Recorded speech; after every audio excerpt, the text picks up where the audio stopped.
Yes, people, big games, big opinions, nothing held back. This is the Football Talk Shop and the Aussie Gooner collaborating on yet again another stream. And this one is coming after Arsenal's fantastic performance against Atletico Madrid. A lot of people going into this game, a lot of people said this was going to be the Aram Ball derby, but we saw a 4-goal thriller, and this all 4 goals came in the second half of the game. And I've got my brother, the Aussie Gooner, with me on this one. Big up, Steve. How are you doing, my brother? Big up, bro. Big up everyone. I'm doing really good, man. I mean, I'm doing fucking awesome right now. That is a statement and a half. Like, this is like Akpos. We didn't play nothing Fulham. We just kicked the shit out of Atletico. Like, we didn't just beat them. We destroyed them. I'm feeling good, man. I'm feeling wonderful, my man. I'm feeling real good right now. Bro, I'm as excited and as happy as you are, and I know every other Arsenal fans are also excited about the team's performance yesterday because it was a thrilling one. It was a performance that I would say an all-round masterclass from the Arsenal, and credit to the players. I think they gave us a good showing, and they did it against one of the best sides in the world, one of the best sides in Europe. We also have this same Atletico Madrid team beat Real Madrid in I think 5-2 in that game, a 7-goal thriller. And you could see how, commanding they were in set piece situation and how also dominating they were against one of the best sides in the world in Real Madrid. And I think yesterday's game was the first game that Diego Simeone's Atletico Madrid has failed to score so far this season. So that kind of performance against one of the best teams out there. For me personally, I was going into this game. I was saying it in one of the WhatsApp group I'm in a couple of minutes ago before we jumped on the stream, that I was looking forward to how our attack would cope against a team that was so effective, that know how to play the low block, against one of the best tacticians when it comes to the low block and a very solid and rigid defensive setup. So for me, with the way we were able to, create chances and score different variations of goals yesterday, it was a very satisfying performance. A big up to everybody who are already watching, wherever you're watching on the Aussie Gooner or the Football Talk Shop. We've got the description of both channels on. We've got the links to both channels on the description of the stream. So, just do us a favor and you can also sub to both channels. But shout out to everybody. Also, do us a favor to like and drop a comment. What are your thoughts? What do you think? What do you have to say about Arsenal's performance yesterday? And also, what do you think about Atletico Madrid's performance? Do you think they got a thing or two wrong? But Steve, let's get your thoughts in details about that showing from Arsenal. And yet again, we saw another commanding performance from Gabriel Martinelli, who has shown time after time that is one of the leaders, is one of the go-to guys in this Arsenal team. But let's get your thought. Let's dive deep into yesterday's performance. Look, honestly, that performance yesterday, and I know the first half might have looked, it wasn't the best, but the amount of chances we were creating early in the game, that was where I thought, you know what, here we go. We're playing some football. And look, don't get it twisted. Atleti didn't sit back. They were coming forward too. They were pressing. They were trying to win this game. They weren't 12 men behind the ball, Fulham. This is a team that tried to come at us. But when they did try and open up, it just opened up those gaps and allowed us opportunities to play some free-flowing football. And from the early stages, you could see that, Eze was trying to command. Early shot from Eze. Saka was pushing to trying to get himself a goal. Everybody was hungry for this game. Everybody. I mean, having Martinelli on the pitch, Myles Lewis-Skelly coming in instead of Calafiori, which was okay. Wow, Calafiori maybe one, interesting. But it was a tactical masterclass because Skelly in this game showed how comfortable he is in that midfield. That first goal that we saw, and I'm going back to the first goal, which is what we have to call set piece FC. Declan Rice, Gabriel Martinelli. And a lot of people now are calling us that set piece team, but do something about it. I said it on my channel. Do something about it. Do something. Whatever you want to do something about it. Stop us. If it's set piece and it's just that easy, stop us. Right now, I think the most dangerous player in a set piece right now, it's Gabriel Martinelli in the Premier League. And right now, it's looking like he's getting up there with one of the best in the world. Every time there's a set piece, everyone knows who's going to get his head on it, but they can't stop him. That's a good problem to have, in my opinion. It was just dominance. Pure dominance. Zubimendi in the midfield. Shit, Zubimendi in this game. Zubimendi in this game. Wow. Tearing it up, man. Tearing it up. Eze in this game. I'm in awe. I'm in awe. The lineup was strong. The team performance was strong. Individually, they played well. As a team, as a unit, they played even better. My thoughts on this game? I want some more. I hope you get more. I mean, Gyokeres 2 more goals. I'm sorry, Akpos. It didn't cost 120 million, so he mustn't be good. You know what I mean? Glorified Stoke City, weren't we? Stoke City version 2.0. And what? Against Atleti? I mean, that goal from Skelly. I know I'm carrying on now. That goal from Skelly. Anyone's watching this now. Oh, no, sorry. That goal from Martinelli. Martinelli, yeah. That was, if you watch it really closely, you watch Skelly slowly change and shift his run towards the right back to try to get the right back and centre back to get close to him. Now, that right back at the start wasn't committed to him.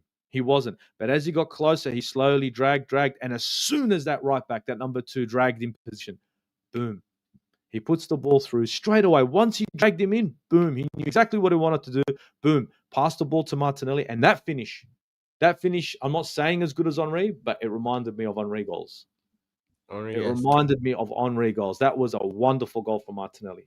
Seriously. I don't know what you thought of it, but it was fucking wonderful. Big up everyone in the chat. A big up to you, brother, and big up to everybody in the chat. Big up Brenny, Brenny the legend. Do check out Brenny's channel. He's putting out fantastic Arsenal and all around the globe content when it concerns football. And big up Ian, saying super good performance last night for everyone. MLS with the sauce. You nailed it there with the sauce and the vibe, and that finish from Martinelli was a fantastic one, just like Steve was saying. So, I think this comment backs up what you were saying, Steve, earlier on with respect to the goal and how you described Myles Lewis-Skelly fantastic run and how he baited the Atletico Madrid defenders. He drew them in, and the timing of the pass, I think it was, perfect.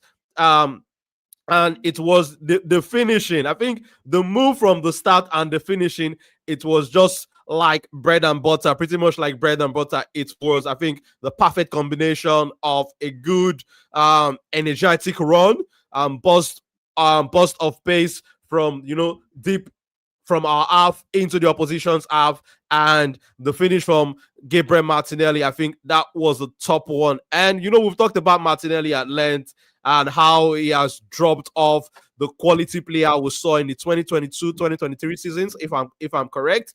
And we are seeing a little bit of that vibe of Martinelli, because so far in the UEFA Champions League this season, he has scored in all 3 games, and I think he deserves credit for his consistency so far in the UCL. And like you said, we want to see more. We want to see more performances like this from Gabriel Martinelli. We want to see more goals like this from Viktor Gyokeres. We want to see more dominating performance like this from the team. We want to see more tactical masterclass from Mikel Arteta like we saw against Atletico going into the rest part of the season. And a lot of people are saying now, Aussie, that we are not even, we are not even firing on all cylinders yet. I think that was what we talked about after the game against Fulham over the weekend. Yeah. We are not even firing on all cylinders yet, and we are still finding ways to win. We are still finding ways to get all maximum 3 points. And the performance yesterday against Atletico Madrid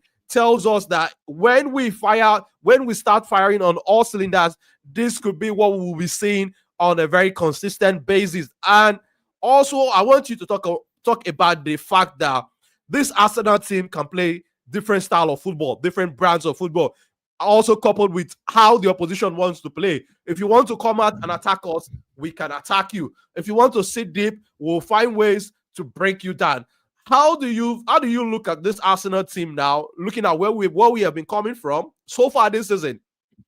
We have been finding ways to break down low block team. We know we've struggled with teams that have played us in a low block, especially last season. But how do you look at this this version of this Mikel Arteta's Arsenal team now that can play different style, can play different version? We know if we are not playing at our best, we can win ugly, as people want to say it. We can win flamboyantly like we did yesterday against Atletico Madrid. But what are your thoughts with this current Arsenal team and how we can win different ways so far this season?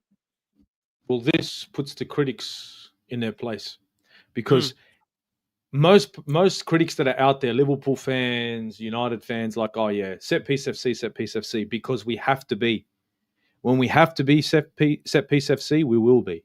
That's just the way it is. We're going to play a low block. Any which way we can get a win, we'll take that. It's just unfortunate that we get and it's just jealousy. It's unfortunate Arsenal get the 3 points, because most teams, like if Liverpool had to beat Manchester United with a jammy goal from fucking Isak, they'd be celebrating it right now. But because we're scoring from set pieces, it's like, oh, you know what I mean? You can't keep doing that. You know what I mean? You can't keep doing that. Well, we have been, and we will continue to do so when we have teams that want to play the low block. That's one dimension of Arsenal. The other dimension of Arsenal is you want to play football and open up. Atletico opened up, and they got opened up. This is the thing. If you come at Arsenal, we're going to open you up like a can of fucking worms. Can of tuna, just bang, straight through. And it was horrible what happened to them. And look, don't get it twisted. Oblak is a world-class keeper. He ain't no scrub. Yeah. They got Alvarez on the other side, a player that we were heavily linked with. They would have been happy to have at Arsenal. They're no scrub team. And as soon as they opened up and wanted to play some football, it's like, we want to play football. We're going to play some football. Oh, yeah, all right, let's play some football. And as soon as that happened, it opened up. See, the set piece got them to open up. We were asking questions, but they were keeping tight. They were staying tight. They were staying in their shell. As soon as we scored, Atletico wants to open up, and they want to get one back. They don't want to lose. As soon as they opened up, it was like a barrage from Martinelli to 2 from Gyokeres. And yeah, Gyokeres' goals weren't the best looking. I don't give a shit. Fox in the box, they call that. Fox in the box. Isak scores those goals, they're going to be like, he's a fox in the box. Gyokeres scores those goals, and it's like, oh, they're ugly. Big up to the comment in here from Sax. Yes. Big up everyone. Still need better from Gyokeres. You're right. 100%. But you know what, my bro? Tell me this. Isn't this exactly what Gyokeres needed? Another brace. Just to boost his confidence and get him hungry for more. I'm happy with this game, and I'm happy with the second dimension of Arsenal. Gabriel Martinelli on that left-hand side played well. I'm not saying he's our solution, but he played well. Bukayo Saka on the right did everything perfect except for score a goal. That's all that was missing. Yeah. And it's, again, because we're playing fluent football, because the team came at us, we were able to go at them. And that's when gaps open up. And when gaps open up, we take advantage of them. Zubimendi commanded that midfield, maestro, and allowed us to completely obliterate Atletico. And to be honest, guys, if you look at the possession stats clearly show both teams going at it, because Atletico had like 45% possession, right? 45% possession. So they were trying to get the business done. They just weren't getting anywhere. Another clean sheet for Arsenal, even though Raya was caught out on the corner flag this time, which was fucking stupid, in my opinion. But another one. We're scoring goals for fun now. When teams now in the Premier League, Akpos.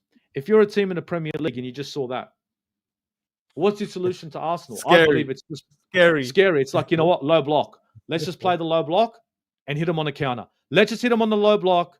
Let's just hit him in a low block. Fuck this shit. Fuck this shit.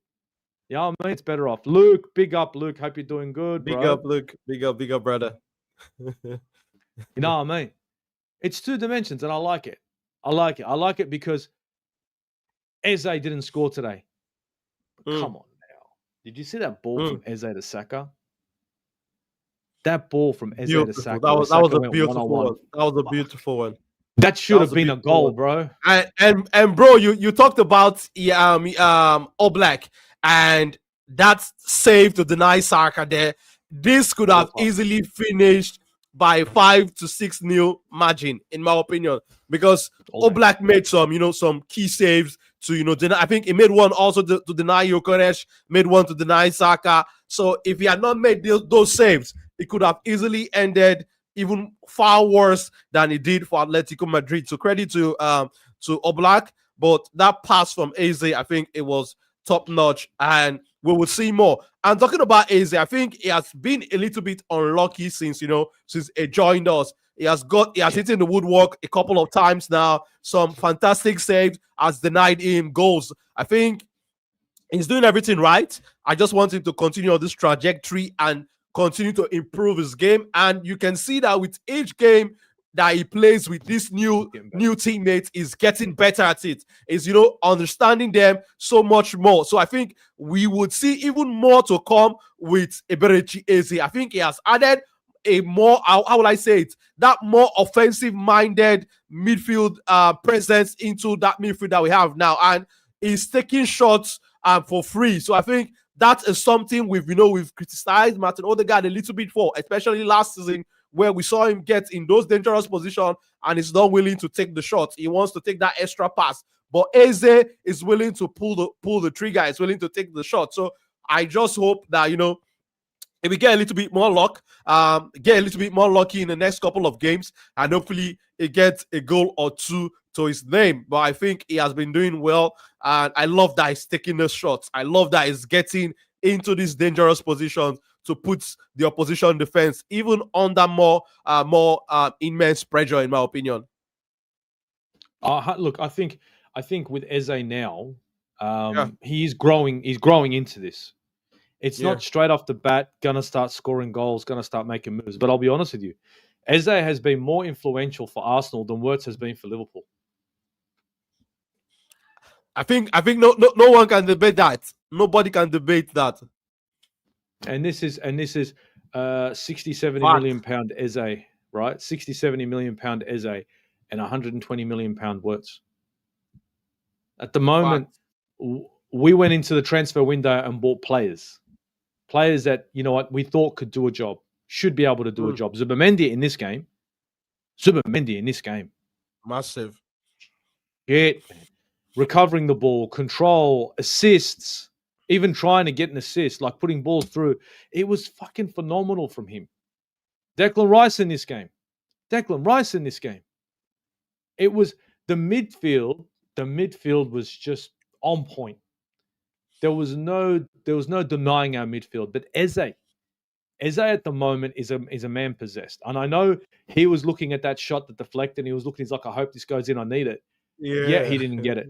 But he's unlocking other players. He's wearing the number 10 and he's trying to unlock Saka. And in this game, Saka should have scored. A great save from Oblak. World-class save from Oblak. Denied Eze an assist and Saka a goal. But that doesn't take away from the performance of both players. Eze and Saka in this game played very well. The only thing was missing was a goal from either one or an assist from either one. And I think Eze is a player that will grow into the position at Arsenal. He is a quality player. It's just at the moment, when we're facing teams in a low block, it ain't easy. All out defend, park the bus football.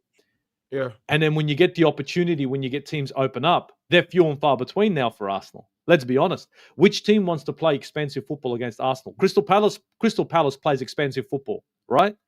Crystal Palace doesn't like to sit back. They like to go at team. Go at us. Go.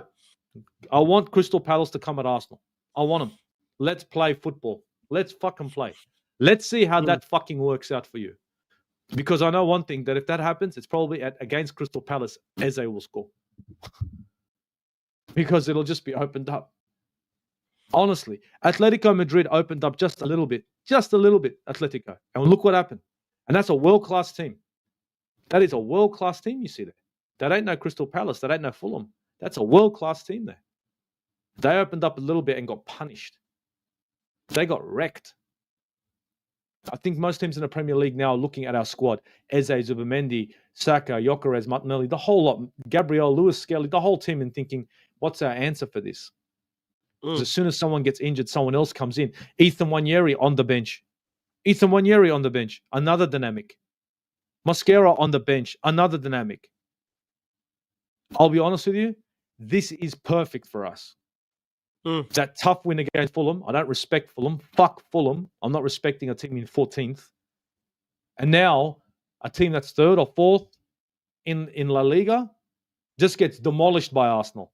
Demo job. Crystal Palace next. All right, let's play. Let's fucking play, bro. I didn't give a fuck who we face, man. I'm really not fazed. The kind of football we're playing, if anyone really watches us, we are controlling games. We're choking teams. It's not good to be on to be in opposition against Arsenal, especially when you got a player like Eze, who's dying for a goal, and honestly, he should have 3 assists already this season, 3 or 4 assists. Some of the balls that he's put through is just phenomenal. I swear. Yeah. And I think moving forward, Eze is going to end up becoming that kind of number 10 that we've been screaming and yelling for. But yeah, I mean, I don't know about you in this one. But I'm going to ask you about our striker. Now, I know he's been quiet.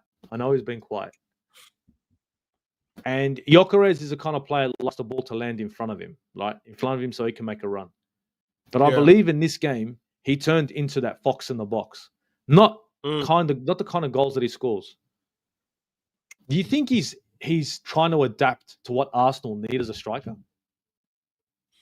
I think this game explains what Mikel Arteta wants him to do and how he's going to find life at Arsenal, because I think where he was coming from, he had a lot of space to run in behind. He had a lot of space to thrive.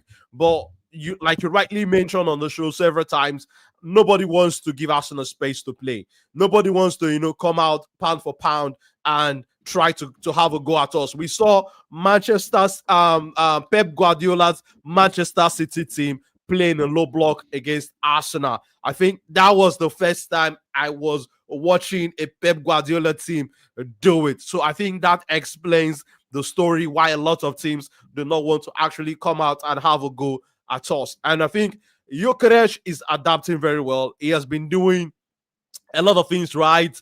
There are some games where I've watched and I've been saying, okay, I was not impressed with this performance. These are the areas I want him to do better. I think the game against West Ham, was it West Ham when he was throwing himself, I think, easily to the ground? I think I was expecting him to stand up a little bit more, because I think he's a big lad. He has got the physical presence. I want him to be more imposing. And against Atletico yesterday, he was imposing. It was, it was giving them a battle for those 50-50 balls, and it was making life difficult for the Atletico Madrid center backs, because we know these guys are good at the act of defending. They are also good on the dark art. So he came prepared. He came ready for the challenge. He came ready, and as a work rate is also something I wanted to mention with how he performed yesterday. I think Viktor Gyokeres has got that engine. He was pressing high up in the pitch yesterday, and a lot of people were saying the goals he scored yesterday were not beautiful goals.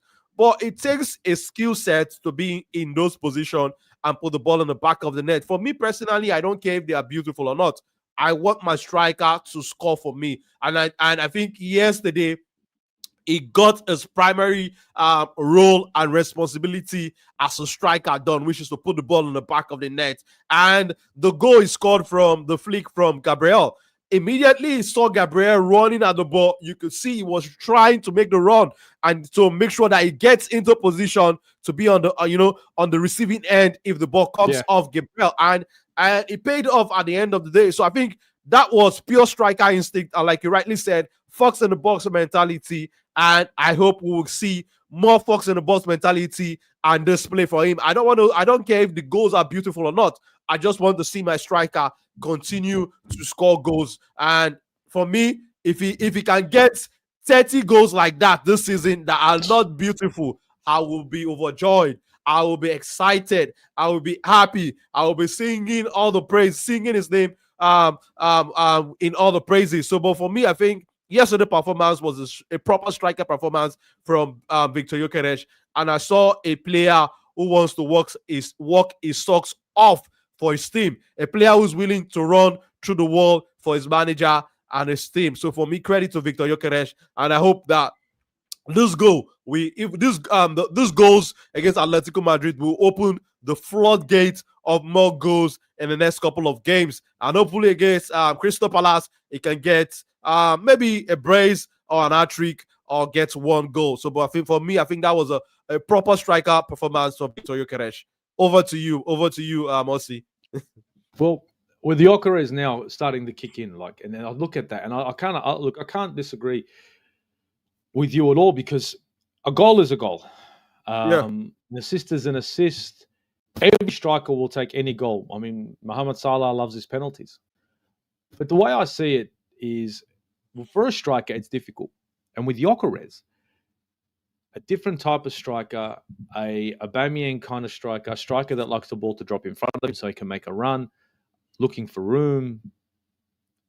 Now to come to Arsenal to play compact, which is how Arsenal play, very compact, and break teams down. It's going to be very difficult for him to try to lead by example and possibly, to throw any emphasis on the game with a goal. But when I saw him in this game, I'm looking at his positioning. Plenty of times he was in that box and he was looking for that final touch, that final just half touch on the ball to get into the back of the net. And that is a skill set. Because at Arsenal Football Club, the kind of striker that we want is a player who's going to be a fox in the box, who can take a cross. Don't get me wrong, we are going to break. But remember, these are teams that are going to come at us in a low block. Manchester City in a low block, right? Like you rightfully said, in a low block. So now that's where this skill set, fox in the box, is going to come in handy for Arsenal.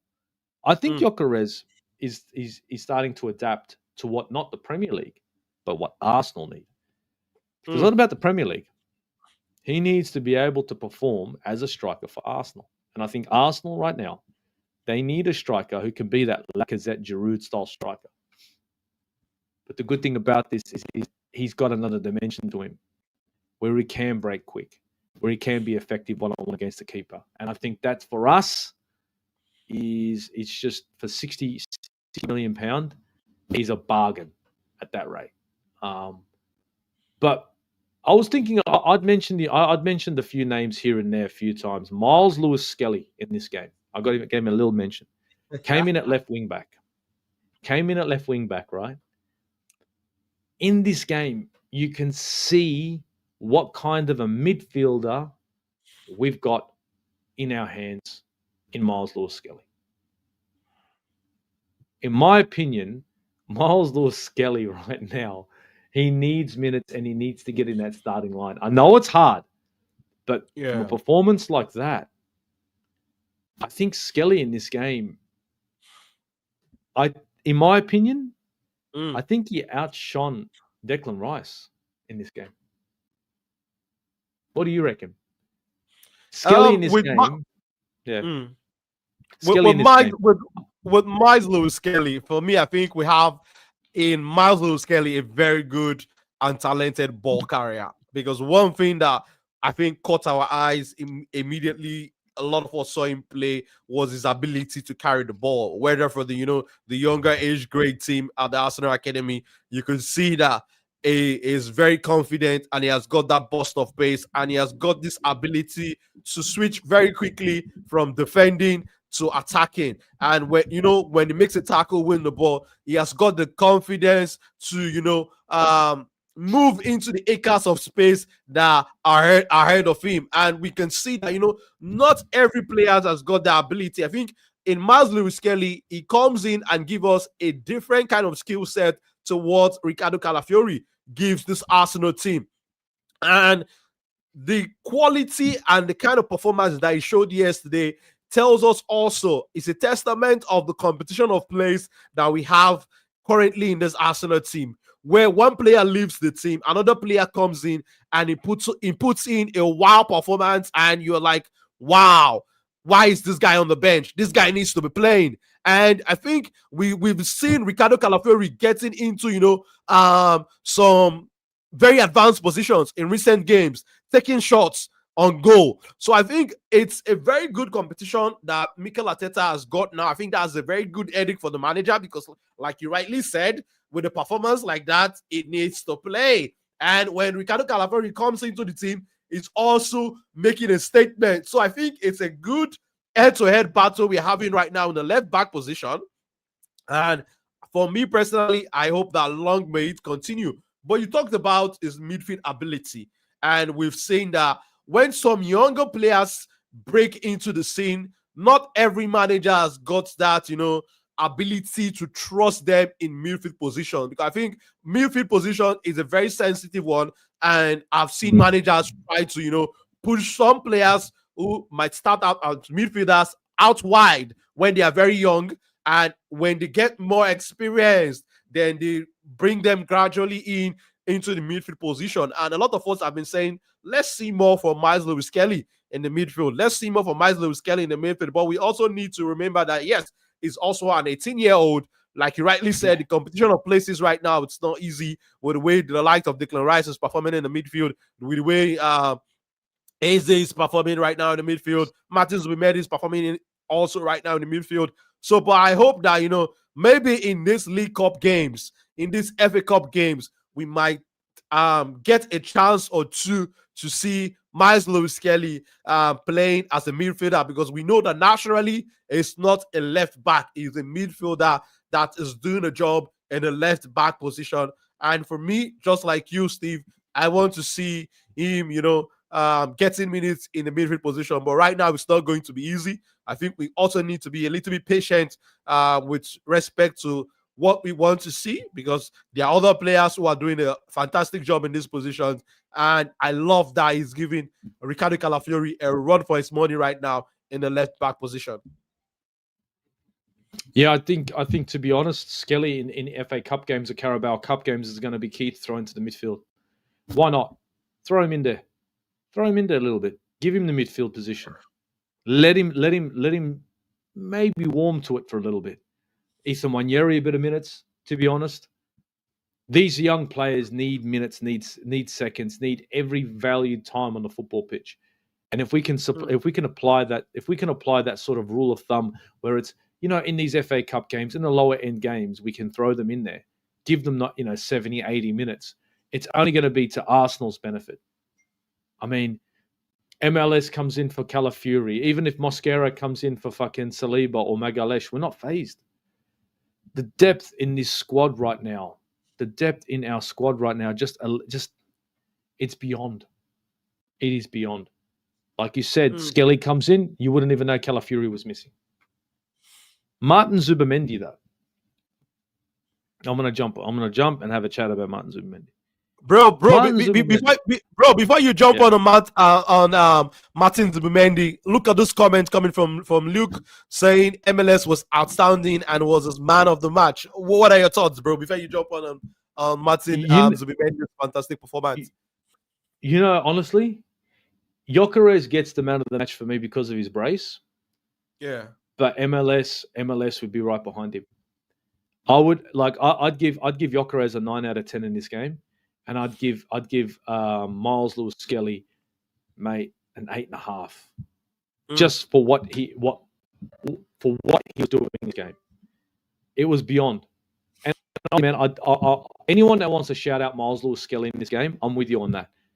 Anyone who was watching Myles Lewis-Skelly, because I was watching him, will see how he was in advanced position, also not allowing much room on that left-hand side. I think at 18 years old, to be able to play midfield and left wing back at a capacity where he could start for many a team. Myles Lewis-Skelly gets into Manchester United midfield right now. Myles Lewis-Skelly starts at left wing back for Manchester United right now. Myles Lewis-Skelly starts for Tottenham Hotspur left wing back right now, all day. Myles Lewis-Skelly starts for left wing back for Liverpool right now. For Liverpool. I swear, I'm not joking. Liverpool got Gyokeres and Robbo. Robbo can't play 60 minutes. Gyokeres, he goes forward. He doesn't know what he's doing. He puts crosses into the fucking into the stadium, into the spectators. You know what I mean? Like, and this guy's on the bench. And this guy's on the bench. Big up, Luke. Like, seriously, like, Gyokeres, because of the 2 goals. Because of the 2 goals. All right. You give him that. I'd give him that 9. But Myles Lewis-Skelly's right behind him, dude. Like, I'm talking, he's knocking on the fucking door all day. Bro, I think with the man of the match, we have a triple threat, in my opinion. Myles Lewis-Skelly, Viktor Gyokeres, and Gabriel Martinelli. It's fucked up, eh? It's fucked up like that because defensively, Gabby was fucking perfect. Like, seriously, he was fucking great. I couldn't knock him in this game. He was fucking phenomenal. Saliba, quiet game. Timber, yeah, he was getting in the mix. But, yeah, look, Gabriel Martinelli, Gyokeres, fucking... Man, look, even like going back to Zubimendi, like Zubimendi in this game, right? I'll big up Charles Strong, big up. Big up, Charles. Zubimendi in this game, right? Now we got ourselves a 6, right? He's supposed to be a 6. What the fuck kind of number 6 does shit like that? Explain to me how a number 6 can recover the damn ball, stop an attack, and then put a fucking through ball in to start an attack. Like, what the... You know what? I know why a lot of people were upset that Zubimendi signed for Arsenal. Because don't get me wrong, I've seen bits and pieces of him. But in this game, man, his stocks have gone up. Like, the resale value on Zubimendi is fucking hectic, man. In this game, he was immense. The guy's as big as this bottle of water, but you couldn't get past him. And the thing is, he doesn't just recover the ball. I don't know if you saw that. He doesn't just recover the ball. He'll recover the ball, and the next ball that he plays will be a quality ball that will be orchestrating an attack. It might not go straight into an assist, but it will orchestrate another attack. Now, if that doesn't scream quality, if that doesn't scream flowing football, if that doesn't scream getting close to a world-class player, I don't know what does. In this game, he was world-class. I don't know. What were your thoughts on Zubimendi? I don't know if you watched him, but if you really looked at him, tackle-wise, possession-wise, I think he commanded the midfield. I think, in my opinion, in the midfield between Eze, Zubimendi, and Rice, Zubimendi was the best midfielder, in my opinion. I cannot disagree with you, Aussie, on this one, because for me, I personally have profiled Martin Zubimendi before he joined. When we had the talks, I kept my eyes on him, watched him for the national team in Spain. I think we have a very good register in our hands in Martin Zubimendi, a deep lane playmaker midfielder who's very good at the ball recovery. And something that has impressed me with Martin Zubimendi when I joined, because when I watched him play, I've said, okay, he's a register. He wants to dictate play. He wants to control play. But I've been looking to see how he would fare, how he would cope with the physical battles, how he would cope with the challenges, how he would cope with the area battles. But we saw a Martin Zubimendi who is not that very tall, winning the ball before it down born against Newcastle. And I was like, wow, how did this guy do it? I think we have a register who is not shy to tackle, who can recover the ball. And I think it's very rarely to see registers who can do what Martin Zubimendi is doing, because if you look at his profile closely, Martin Zubimendi is a upgrade of a Jorginho. Jorginho is a player that's got a very similar profile, and it tells you what Mikel Arteta was trying to do with bringing in Jorginho into the team. a player who understands the game. I think Martin Zubimendi's understanding and interpretation of the game is on a very high level. He has got a high football IQ, in my opinion, and to see him do what he does physically, I'm very impressed, because I've been looking to see if he would struggle with the physical battles, if he would struggle with those 50-50 situation, area balls. And I think, when he started a little bit, there were some games where I saw him had those concerns, had those struggles, but he has improved massively. It's not a player who wants to shy away from the tackle. It's not a player who wants to shy away from the 50-50 situation. It's a player who is also willing to show strength. So I must say, I've seen areas of his game that I was, not familiar with since he has joined Arsenal. So far, Martin Zubimendi has been the signing that has impressed me the most, with how he has settled in and how he has put out back-to-back impressive performance in an Arsenal shirt so far since we've got him. We were looking for a replacement for Thomas Partey. Oh, here we go. Luke, Zubimendi has gone to a different level since he's joined us. Look at this. I liked him at Real Sociedad, but wasn't overly keen, funny enough. Yeah. Think we got him around 55 million. Looks like an absolute bargain. Tell me about it, right? Like, we needed a replacement for Thomas Partey. And Declan Rice to me is a great six. But he's another player who can play the six. He should be playing the six. But Zubimendi is a different type of animal. Like, he's a ball-playing six. He's not a guy who's just going to grab it, move it forward, this and that. He's got the mindset of a number 6, but the pass of a 10. Right? And it's just a weird mix that seems to be working right now. I just can't wait till he really starts hitting it like crazy in the Premier League. This game here showed us what he's all about. And look, he's been solid for us in the Premier League. In the Premier League, but I think now, after the performance, this is fucking perfect. This is perfect for Zubimendi now. If anyone wants to know about £55 million midfielder that Arsenal bought, check him out against Atletico, because he's looking a lot better than over £100 million midfielders that are out there. Seriously, I haven't seen Tonali play like this. I haven't seen Tonali play a game this good, and Tonali's a good midfielder. I don't know, man. I don't know. £55 million to me. Wow. Oh, yeah. I was concerned with his physicality too. Yeah. And you know what? I'm with that comment, Luke. I don't know about you, Akpos. Exactly my concerns. Exactly. He's not the biggest boy, because Thomas Partey was no slouch. He wasn't an easy guy to put off the ball. But it seems to be working for Arsenal. Like, we don't get overrun in the midfield. We don't. We don't really get overrun in the midfield.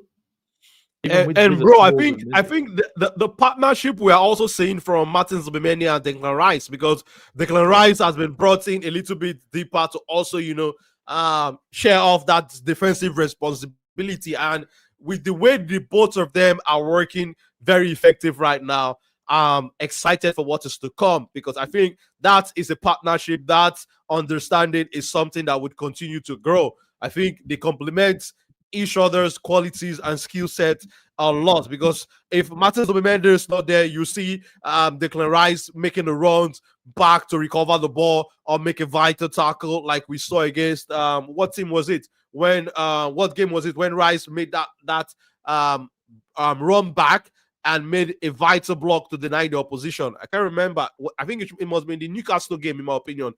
I think it was the Newcastle game. You've got me. I can't remember. Exactly, but I can't remember. But I think the partnership has been working very well, and I'm excited for what is to come with respect to how Martin Zubimendi and Declan Rice are understanding themselves as teammates. I think it's going to be a blessing in disguise. The way these two players have come together in the midfield at the moment, it's seamless. Look, at the moment, I think in the Premier League, any team that's looking at Arsenal right now doesn't want to face Arsenal. Your Liverpools, your Manchester Cities, your Man Uniteds, your Crystal Palace, you don't want to face Arsenal right now. This is a good time for Arsenal to face any Premier League opposition. We've got a few injuries, but we've got a lot of strength in numbers. We've got a team that plays for the team. Goals are coming in left, right, and center, and they're coming from numerous angles. Attacking threats from the right wing to the left wing to the midfield to the striker to the centre backs to the left wing backs. And for God's sake, even Urian Timber is scary in front of goal. This is a team that can score from nearly any position, can score a goal from any player from any position. And it's refreshing. From an opposition standpoint, I don't think it's going to be good. I don't think you're going to be jumping for joy.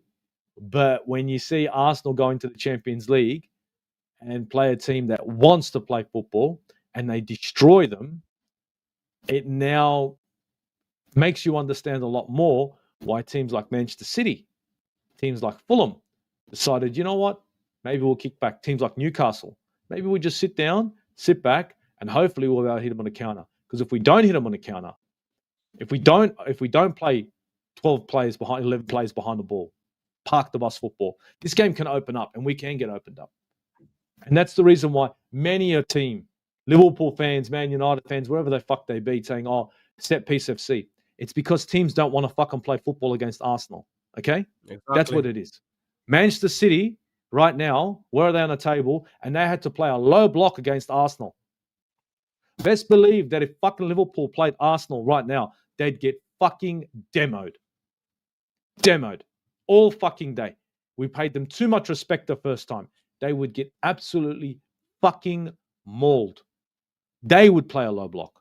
Slot would try to play a low block against Arsenal because he'd be like, we're going to get torn to shreds. That's the only way you can play a game against Arsenal, people, in my opinion. Sit back, park the bus, pray that you hit us on a counter. Because it's going to be stupidity like what Raya did in this game, right?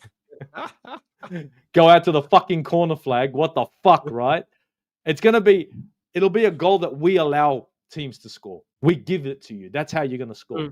With a God-gifted goal from Arsenal. That's how you got it. It's not going to be easy to score against Arsenal, obviously. How many clean sheets is that now? How many clean sheets is that? I think about... Let me pull it up. Because I think... I'm sorry, guys. There's so many. I think it should be about 9 clean sheets now. Is it? Yeah, I think. Have we considered in the Champions League so far this season? I don't think so. No, we haven't. So that's 3 games. And in the Premier League, we've only considered against 3 teams, in my opinion. Let me check. Where's 3 teams?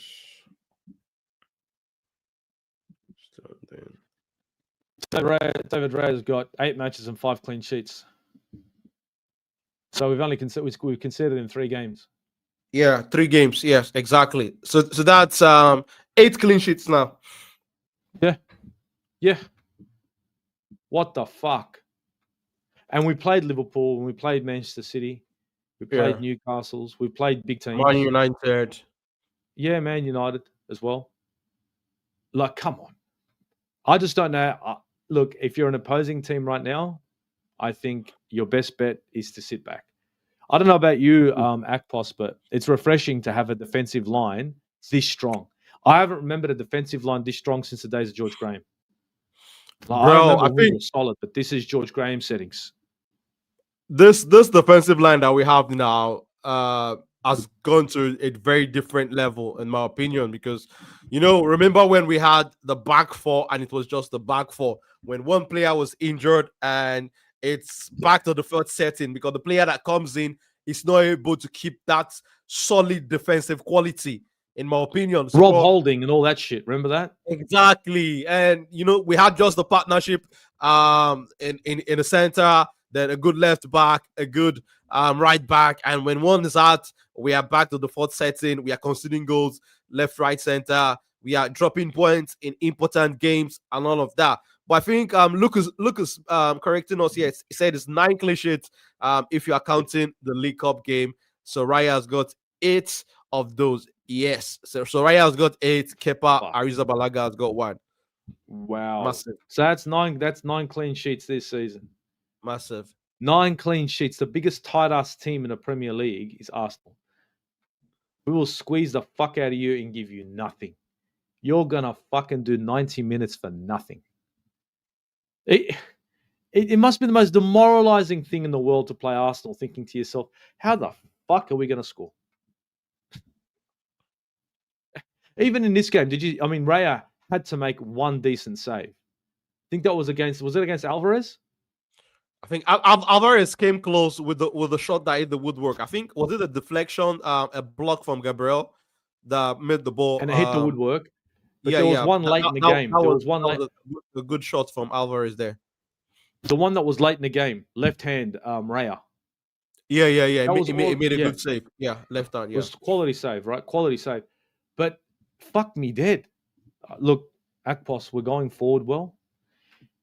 We're defending extremely well. Our goal difference is the best in the Premier League. Goals for, goals against. Our goal difference is wonderful.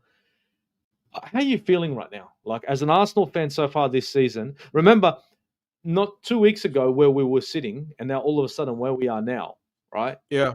And all the bogey teams, the Newcastles, the West Hams, and the Fulhams, we're supposed to respect them, right? Respect Fulham, they said. Respect Fulham. Fuck Fulham. I'm going to say it again. Fucking Fulham. Fuck Fulham. Play football, Fulham, against Arsenal. See if it's not fucking 5-0. But anyway, like, right now, from the start of the season till now, with the defensive record and the way we've been continuously to grind, how do you feel about, like, in regards to your confidence levels with Arsenal going throughout the season now? I mean, if this is a sign for us, like, for the future, what do you think? What are your vibes on the rest of the season? My vibe for the rest of the season is, I would just tell opposition fans that they should watch what is coming, because I think we are not firing on all cylinders yet, and we are playing the way we are playing right now. If we can do to Atletico Madrid what we did yesterday, and we are not playing at our best yet, that is a statement, in my opinion. That sends a warning to the opposition that this Arsenal team is no joke. And after the game, I watched the interview of Solot, the Atletico Madrid striker, and it was just calling a spade, saying Arsenal were the better team. Arsenal wanted it more. Arsenal were winning all the 50-50 ball. And to hear an opposition fan say an opposition player saying all the things that I said about the Arsenal team yesterday was refreshing. And also, Diego Simeone had a lot of positive things to talk about the Arsenal team. So for me, as an Arsenal fan, I just want to see the team continue to do all the things we are doing right now. Let us keep that and continue to improve on them. The teams we are not doing so well, we should also try to get better at them. And I think when the new players that we have brought in, when they settle into this team even more, when they build this relationship, let's say Gyokeres with Saka, with Eze, these are partnerships that I think are brewing right now, that are flourishing right now, and I'm excited for what is to come with the partnership that we will see all over the pitch, the little units and the extended units of the team as a whole that we will see. And we will see in a long run. So for me, I'm excited with what's to come. And the manager so far, I think he has been listening to some concerns that some people have raised with, trying to see the team play so much better.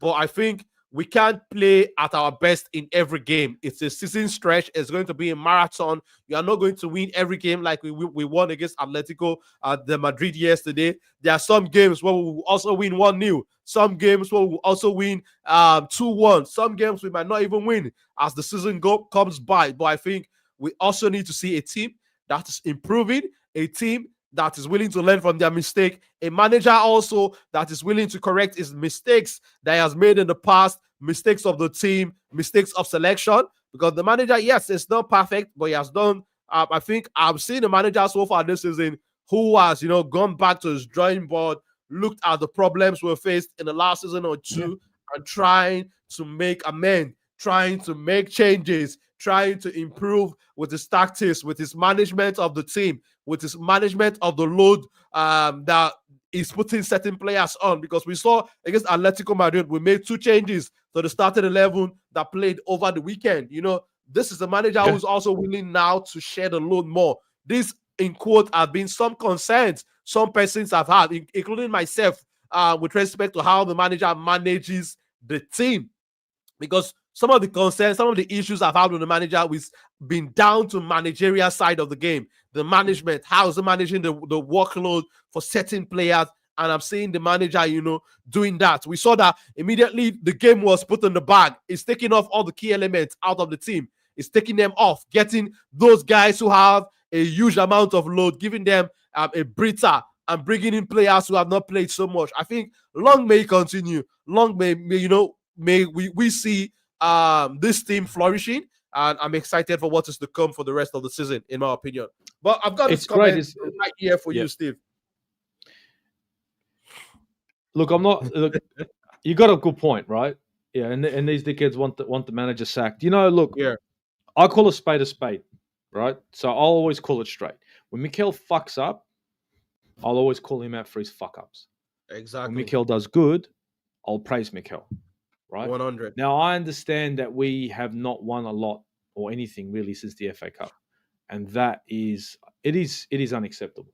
This is Mikel's season. This season, he needs to show us what he can do with this team, because it doesn't get much better than an 11 that we could be getting soon, right? January's around the corner. We get that 11, he's got a complete squad. So I think instead of moaning about let's get rid of the manager, and let's go crazy and lose our shit, why don't we not? I know it's like, oh, you got to think about what he's done. I understand it, but we're in a title. We're playing another season, and we're racing for the league title. We're in a race with Liverpool, Manchester City. And to be sitting here now whinging about the manager, and it's not forgetting about it. We're not forgetting about it. We're not. But you're not going to get it. He's not going to get sacked now. Exactly. He's top of the fucking league. Exactly. Best goal difference. No one can score against us. We're beating teams for fucking shits and giggles. Man City are fucking playing a low block. Atletico Madrid are getting pumped. Right? And I'll be honest with you, Liverpool would have got pumped too, but they're going to get pumped. Don't worry. It's coming. That's coming unless they change their form. He's not going to get sacked. So I look at Arsenal fans now and say, look, you've got your opinions, but don't be miserable for the sake of being miserable.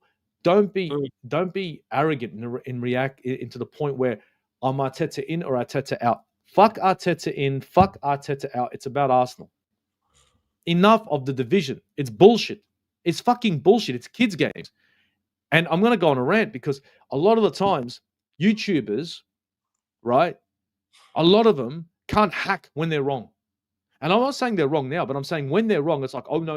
I'll argue till I go red in the face that I'm right. Let me tell you something about life. When you get things wrong, you learn, you adapt, you become better. That's how you improve. Nobody came down here perfect. There was only one person who did that, right? Big man upstairs, right? Yeah. But no one else did. So I think the problem we have with a lot of Arsenal fans is they don't want to be, oh, see, you were wrong. It's easy to say we're not going to win the league. It's so fucking easy.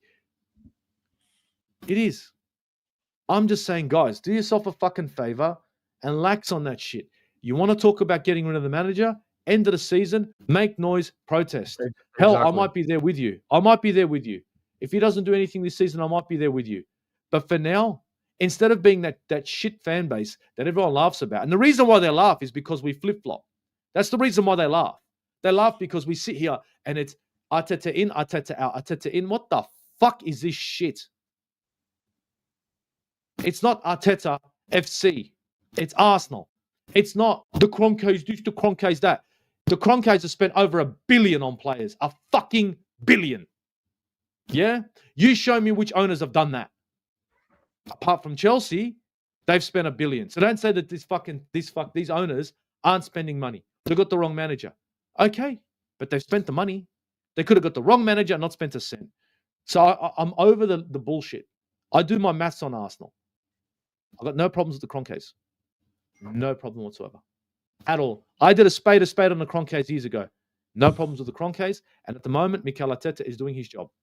He keeps going the way he's going. He wins the league title. I don't want him going anywhere. I don't give a fuck. But I guarantee you one thing, my man.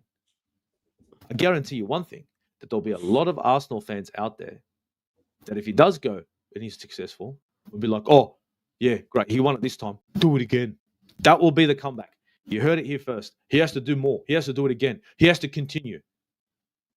It's like spoiled kids. And look, to be perfectly honest, Arsenal should have won a league title by now. But this is Mikel's season. He's got the players. Let's see him do it. Let's forget about the Arteta in, Arteta out shit. Because that just deflects from the fucking football. Let him cook. Sorry for going on that rant. I'm sorry about going on that rant. I'm sorry. I just get the shits when it's stupidity for division. Exactly.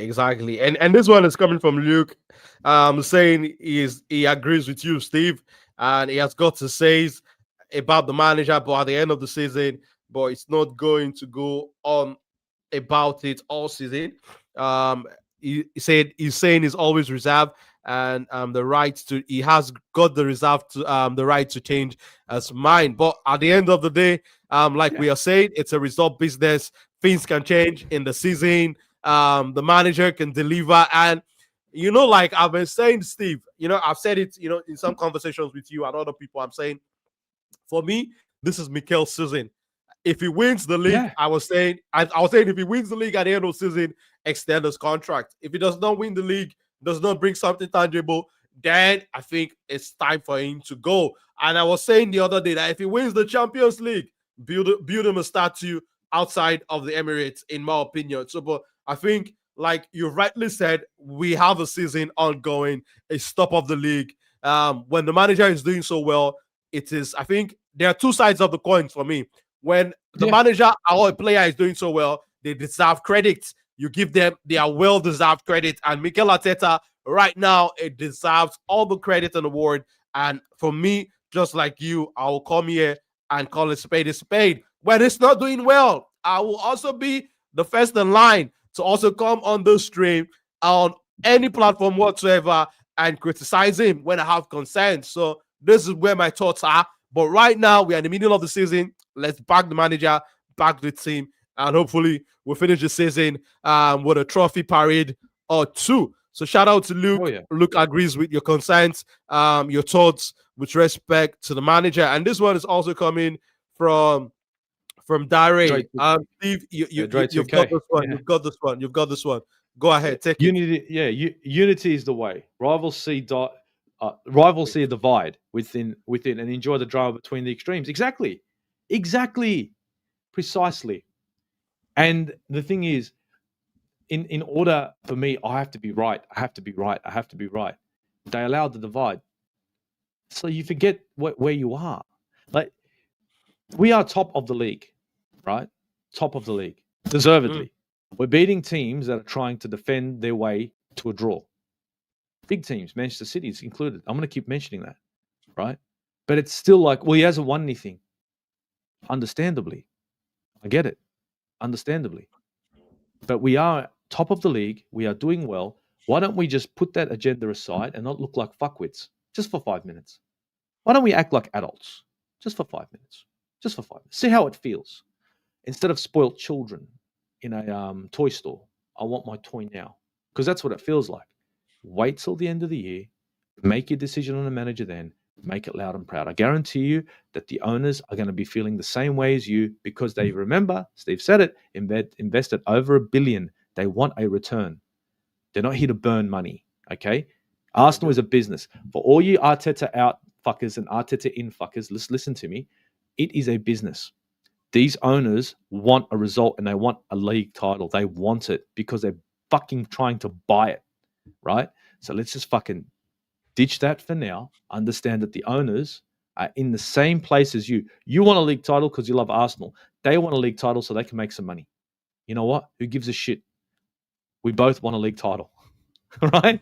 For different reasons. But for different reasons. That's what it's about. You know what? Dre 2K. Rivals used to use us as entertainment for the past decade. Now we're about to win. They're trying to get every last chance to banter. Fucking facts. See, now you're going to see like Don Hussein. He can't wait. Oh, another set piece FC. You know this can't last forever. Do yourself a favor. Stop it. Like, don't worry about it. Bro. I like what Don's got to say. I like Hussein, but some of the shit, it's like, oh, another set piece, and everybody knows we're going to score from a set piece. Everyone knows we're going to score from a set piece. Everyone knows it's going to be fucking Declan Rice on the assist. Everyone knows it's going to be Gabriel who's going to get the header, and nobody can stop it. What do you want me to do?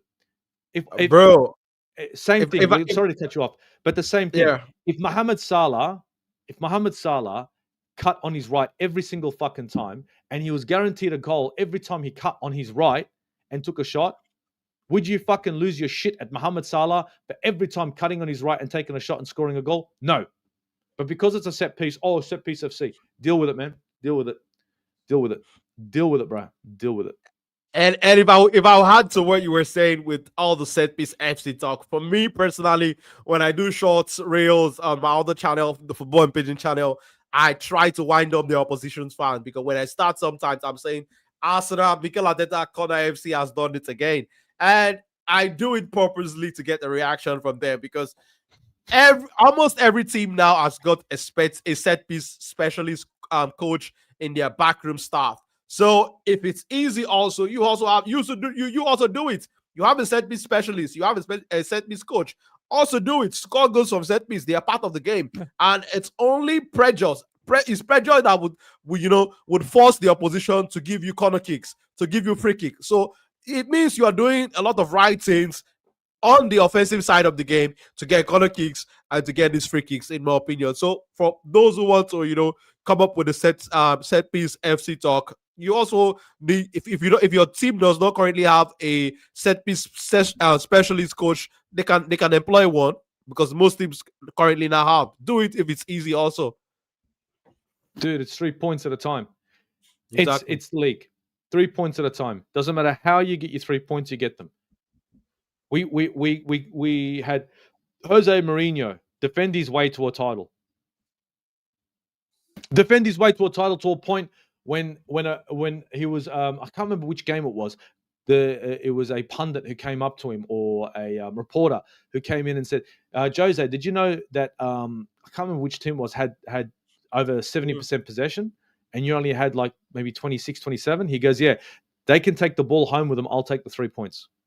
He doesn't give a shit how he wins, as long as he gets his 3 points. That's what it's about. And that's every team. It's just a lot of rivals hate the fact that we're doing it, right? And they can't stop it. Too bad, so sad. Figure out your own way. Low blocks, everyone has a problem with them. They want everyone to have a problem with a low block. Or low block, it's hard to break down. Not for Arsenal. Oh, too bad, so sad. What do you want us to do? What do you want us to do? We're going to not score. We're not going to score set pieces to appease the rival fans. Man, fuck you. Fuck you. End of the day, you do what you have to do to win the game legally. Right? That's it. It's part of the game. Set piece, throw in, long throws. Now I'm hearing the shit. Oh, people are taking long throws. Oh, it's ruining the game. Fuck off. Fuck off. Long throws have been part of the game for years. Oh, what's this from Luke? What do we have here? I like that Arteta cares about all facets of the game. No stone is left unturned in trying to win. Luke, spot on. You can score goals in many a way. You can throw yourself to the floor every single fucking time like Salah does. Or did. Sorry, stand corrected, did. And get the fucking pen, soft pens. Right? And that's part of the game. That's all right. Or you can try set pieces. You can try corners and make sure that you master them too. And don't waste the opportunity, because it is an opportunity. Open play goals is what we all want. But when a team is fucking defending to the hills, what are you going to do? Oh, you got to find a way to break them down. That's what a lot of rival fans will say. You got to find a way to break them down. I'm not looking to score the perfect fucking goal. I used to score the perfect goals with fucking Arsene Wenger. We used to play beautiful fucking football and win fuck all.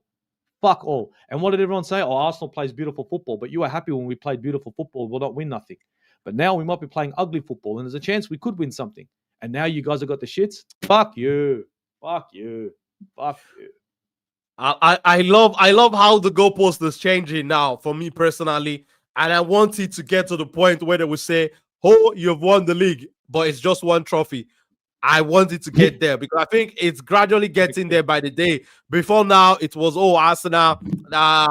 They're always playing boys against men. They get bullied in those big games. Someone said they have got no cojones. I think now we are all saying that all of this goalposts are shifted gradually by the day, and I hope that this season will be the season where it shifts from you've not won the league in XY years. I hope that this season will be when it's that goalpost changes. So, but shout out to everybody who's been very active in the chat. If you've not liked or subscribed to Steve's channel or my channel, the link to both channel is on the description of this video. So please do us a favor, kindly subscribe to this channel if you like this content you're currently watching, and also turn on the notification button so that it notifies you every time we're streaming or every time we drop fantastic football content. But Steve, over to you. I think it's been a fantastic one, but I would love you to close it off with your final thoughts. I think the performance against Atletico was a masterclass, and I'm looking forward to more performances like this. And I hope that this team continues to grow. I hope that Arsenal fan base, as a unified family, continue to see more fantastic performance like this. And I hope that all of this break we are having into the building, we will see a collective edifice by the end of the season. But what are your final thoughts as you close off, Steve? Man, all I want is for Arsenal to keep doing what they're doing. Yeah. I don't care if we win ugly or if we win pretty. I don't care. I just want to win. I don't care. The other thing I want is for the fans to just pump the brakes.